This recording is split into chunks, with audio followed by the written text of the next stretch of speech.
I wanted to look like Steve Strange, Gary Newman, David Bowie. I hated being a ginger, freckly, spotty guy because nobody fancied me. Aww. So I had to transform myself into something that looked like I'd walked out of a pop video. I love that transformation that makeup lets you become what you want to become. I think the 80s was a very particular time for that.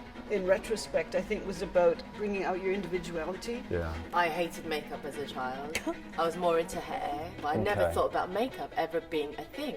No one ever talked about makeup at those times. No. And now there's no distinction between whether it's the superstar models or the celebrity or the photographer. We can all be stars now. The industry has changed to such a degree, but the amount of talent that was around, the amount of representation was on, was like 20, 30 people. Yeah. Well, they either need big agents that represent them globally, or people don't need an agent and they just work through their portfolio, through Instagram. I didn't even think of it as a career. I was doing it because I loved it. It was a hobby, and I loved the transformation. Continually learning is a really, really important thing. Even after, nearly 40 years, I'm still learning all the time. Yeah. And that's what makes it exciting.